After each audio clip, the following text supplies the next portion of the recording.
Good afternoon, Helsinki. Sounds like everybody's been having an amazing slush.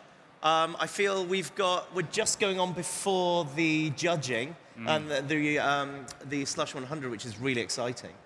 But one of my roles is that I'm a partner at 500 startups, and I deal with all sorts of amazing startups and the journeys the founders take.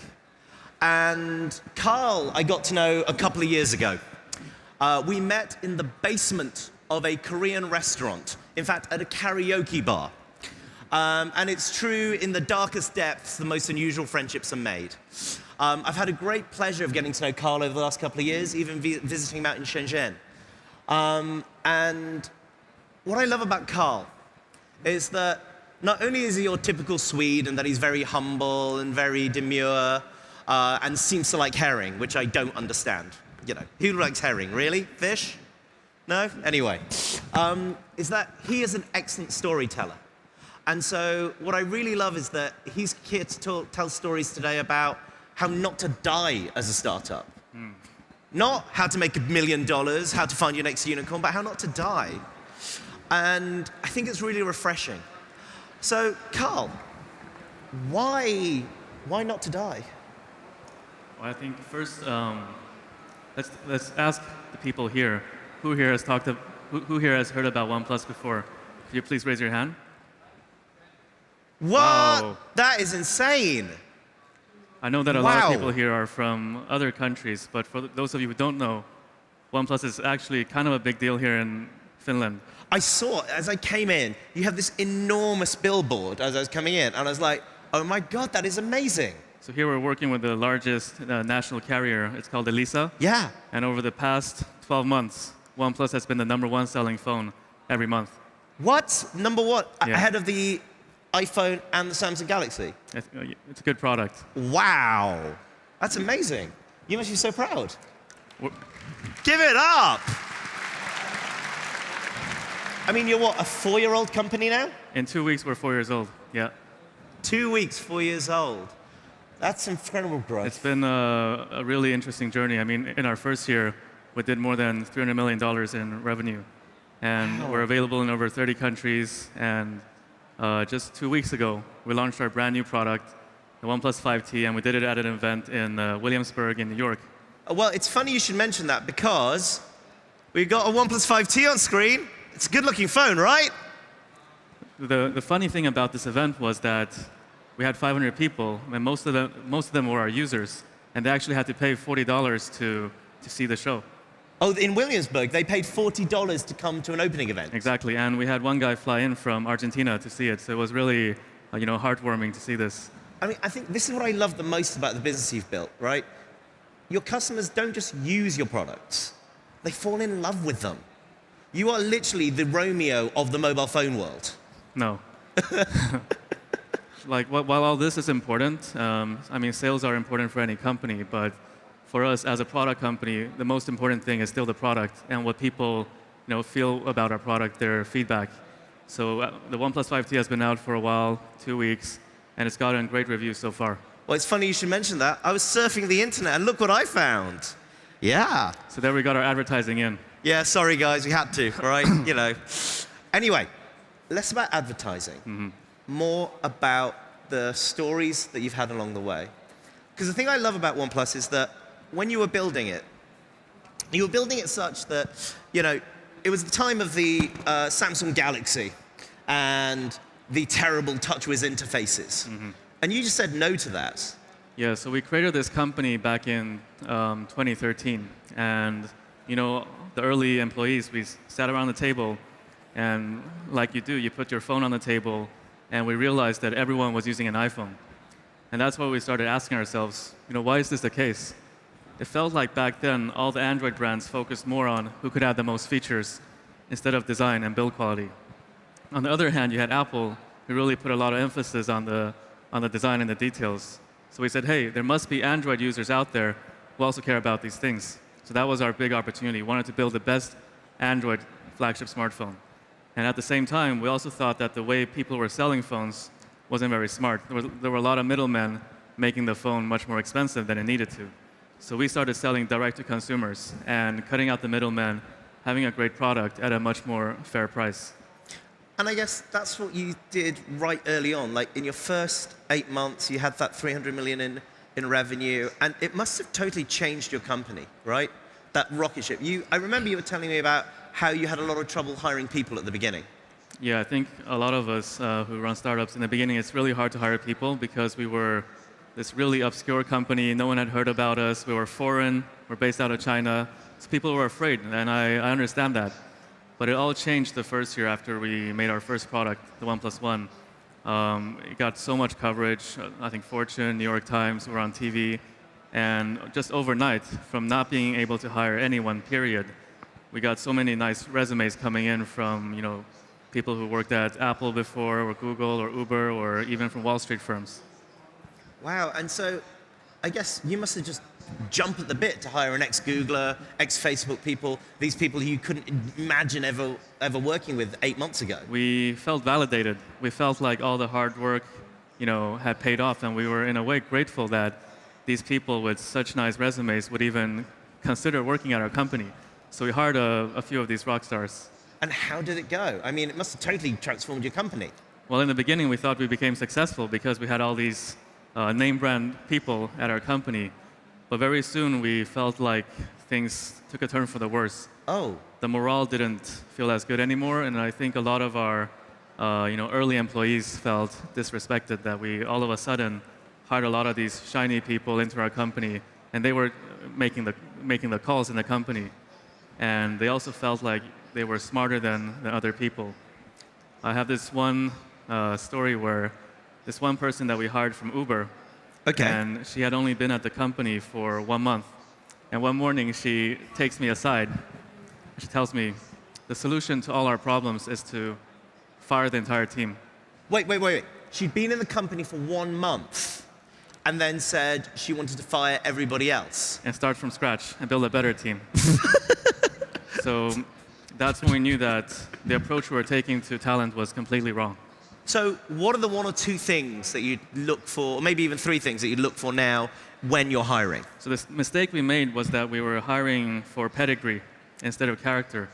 So today we really take character very seriously. So, we would ask questions like, we would ask ourselves actually, will this person stay at our company for 5 to 10 years? Because it takes time to become, really good at something. Cool. And I guess what about their approaches to thinking about OnePlus and the way they think about the customer? The smartphone industry is really competitive. So I would really like them to tell me why they think OnePlus can be successful. This shows that they understand the brand. And finally, we try and look for people who are self-reflective and have high standards for themselves. So I would ask them questions like, now we're nearing the end of the year. What were your New Year's resolutions at the beginning of the year? And how well are you doing on implementing those? Ooh, interesting. So have you had any interesting New Year's resolutions? Unfortunately, I haven't had a really good answer to this question because I think most people, when they set goals, they're very vague. Like, I'm going to lose some weight, but how much weight are you going to lose and by what time will you lose it? I don't know. Oh, interesting. So you like to apply, people who apply KPIs to their real life as well as their jobs? I think it's important to set clear goals or else you don't know where you're going, be it in your personal development or in your company growth. Ah, interesting. So moving on from metrics, one of the other stories we've talked about in the past is how it's like you at one point tried to take over the world with your devices, if I remember correctly. And that's where you learned to remember correctly. You always talk about you have to be the master of your own land before taking on another. Right. So we launched our first phone. It went much better than we thought, and like everyone was covering us. There was a lot of buzz about our brand. I began getting recognized, sometimes on the streets. Fame. We almost won. We got nominated for TechCrunch Startup of the Year awards, but that's awesome. another sad story for another time. Let's move that one on, Yeah. yes. So all this, went to our head, this notion of so-called success, and we felt like we were invincible. We felt like everything we did could turn into gold. So we made this one flagship product for a flagship market, And then we wanted to make a cheaper product for a mass market and sell many more phones. Well, I mean, I can totally understand that. That's the way most companies do, you know, like, you know, famously Nokia, that's what they did. They had the super flagship phone and they went mass market. So we made a cheaper phone. It was called the OnePlus X, and we had huge sales targets for this phone. And if I remember correctly, the OnePlus X didn't do that well, did it? It didn't. It was actually a mistake in hindsight. Okay, why do you think it didn't succeed? Because I think we lost track of our original mission. Our original mission was to build the best Android flagship phone. But with this product, we were trying to build the best-selling Android phone. And these two things are not the same. So we lost track of our original mission, and we forgot the reason why people liked us in the beginning. They wanted flagship products from OnePlus. They wanted that precision, that engineering, that love and detail. And you can't do that in a mid-range as well. Not at that price. So I guess, what would you say the key thing that you'd say from that point of view? I guess you're not going to be launched. I'm not going to see a OnePlus Smart Scale or a OnePlus VR headset anytime soon, from what you're saying. Unfortunately not. So I get a lot of tweets. I get a lot of people on Twitter asking me, hey, great phone, but when are you going to make a tablet, or when are you going to make a smartwatch? And my answer to that is only when we've mastered the flagship smartphone, only when we made the best flagship smartphone, will we consider making anything else. I think you're on your way there, though. I think you're on the way there. One day. Not far off, so that's really cool. And so the one thing I've loved about you is that you're a very balanced entrepreneur in everything that you do. And I think what's particularly interesting is that you've always been about sort of surviving than thriving. Well, so you've learned that surviving becomes more important than thriving. I mean, it's one thing I see in a lot of my startups. They are so aggressive, right? They want to take the big risk. We've all been told, you know, in Ben Horowitz's book, he always talks about, I bet the house on this and everything won. You know, all the successful companies, they have these stories of when they took a big risk and they got a huge payoff, right? So that's naturally what people gravitate towards. And so, is that what you've done all the way through? I think we learned our fair share of lessons. So the first two examples were two cases where we made a mistake, and we learned from it, and we became better because of it. Yep. But this story that I'm going to share now is of a mistake that we almost made. We didn't make it, and if we did, we wouldn't have been here anymore. Oh, okay. Hang on, wait. If I remember correctly, this story involves the SVP for, actually, sorry, I shouldn't say the name of the carrier because that would be rude, but a very large Asian carrier, right? Yeah, so this was back in 2014. Okay. We had just launched our first product, and we weren't even a year old. And we got approached by the SVP of a major Asian telco. And this guy was a real deal. He had worked with Steve Jobs before, and you know, I had a Steve Jobs mannequin on my desk. Wow. Wait, but did you have the turtleneck? No, I don't own a turtleneck. Oh. Not really that much of a Steve Jobs fanboy, are you? But he was, you know, telling us that we reminded him of Steve Jobs. Aww. And the gifts he brought us, he said he also brought to Steve Jobs. So we were, you know, really flattered. I was 25. So we took it all in, we soaked it all in. But all of a sudden, he says he wants to order 250,000 phones. 250,000 phones? 250,000 phones, and the value of that deal was around $90 million. And remember, we were not even a year old, so back then, it was a lot of money. But even now, 90 million is a lot of money for anyone. I think everybody in the room would say 90 million is a lot of money. So we were really, you know, happy and excited, but we tried to keep a straight face. We tried to be serious. Oh, of course. Yeah, how are you, like, somebody promises you the world of money, and you're there going, Don't act too interested, you know. But as we were negotiating this deal, we figured that it might be too good to be true. Like, who's going to take all the risk? We make 250,000 phones, and they might have the best intentions to sell all of them for us. They believe in us. But if they can't, who ends up with the inventory? So let me just clarify something for the audience. Most telephone companies, they order phones, but they only actually pay for the ones that they actually consume. So they could have ordered 250 million phones. 250,000 phones. Thousand, oops. Million eventually, right? Eventually. That's like OnePlus 2020, right? But yes. So how did you feel after that scenario? So what we did was we went back to assess the risk, and then we told him, thank you for believing in us, but to make this work, please pay us 50%. of the entire deal up front. Right, so you wanted to de-risk the whole Exactly. project. We were a small company. We wouldn't have been able to take on the risk. Got it.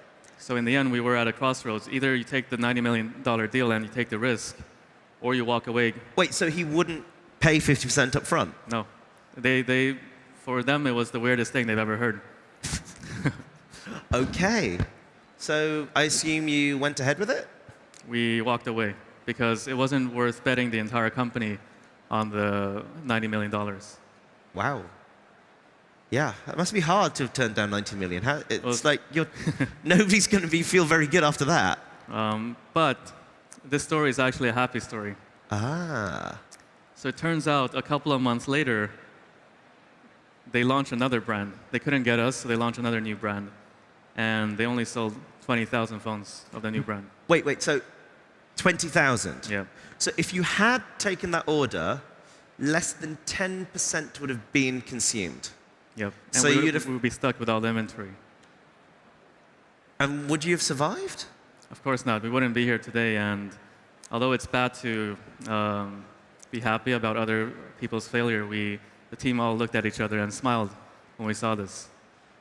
I can imagine. Wow. So you saved yourself. Yeah. And I guess this comes to your whole theory of survival, right? So one of the people I most look up to in the world of venture is a chap called Bill Gross. And he's famously done all this research about how timing is everything. But I love how you're advancing it, because in reality, timing may be everything. But if you're not there to survive, how do you take advantage of that timing? Yeah. Survival is not very sexy, but I think in the end of the day, it's really important. So my promise is that